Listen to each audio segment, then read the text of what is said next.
Our choice of hymn for today is a little bit, again, different. And I've taken it from one of the supplemental books that we have that support the music in liturgy, and yet is beyond the scope of what we have in our hymnal. This particular piece is from Lift Every Voice and Sing, Volume 2.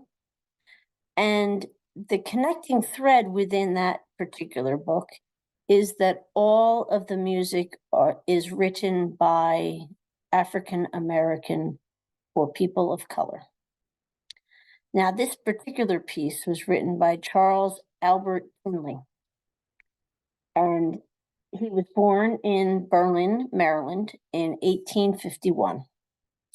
His father, Charles, was a slave, and his mother, Hester, was free, though she died when he was still quite young.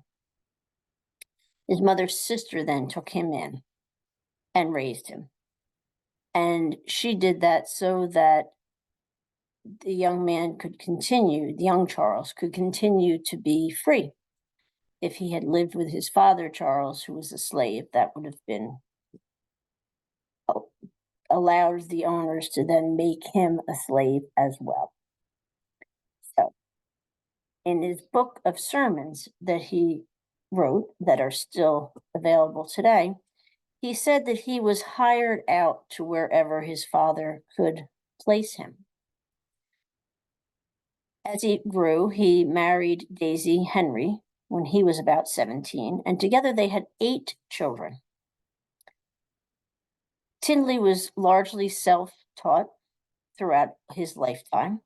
He learned mostly to read on his own, and then he and his family, once he and his wife started to have children, they moved to Philadelphia, where he took correspondence courses that allowed him to become a Methodist minister. Beginning in 1885, he was appointed by the local bishop to serve 2 or 3 terms at different churches. So he went from church to church and stayed at each one for a couple to 3 years. And then he became a full-time pastor in 1902 in East Bainbridge. Now, under his leadership, that particular church grew rapidly. The hymns that he wrote were reflective of his talent as a preacher. The theme of turning over all our troubles to Jesus is connected to the ideas that we've seen in some of our earlier hymns, such as learning to rely on God. And so let's hear the words of this particular hymn, this particular song, that is called Let Jesus Fix It For You. If your life in days gone by has not been good and true, in your own way, no longer try, but let him fix it for you. Let Jesus fix it for you. He knows just what to do. Whenever you pray, let him have his way, and he will fix it for you. Perhaps your temper is to blame for many wrongs you do. Take it to God in Jesus' name, and he will fix it for you.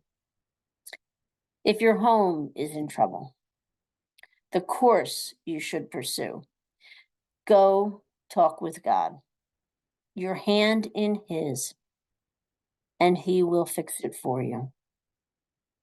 And if some sin your soul has bound with cords you can't undo, at Jesus' feet, go, lay it down, and he will fix it for you. Maybe to you the world is dark and comforts far and few. Let Jesus own and rule your heart, and he will fix it for you. Let Jesus fix it for you.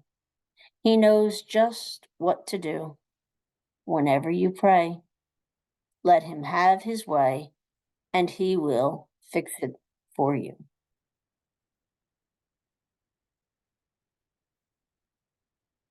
And so this particular set of lyrics inspires some questions that I would like to give to you at this time. The first one being, while it may appear to be simple, this way of fixing our problems, how can bringing them to Jesus help us to deal with issues that we struggle to overcome?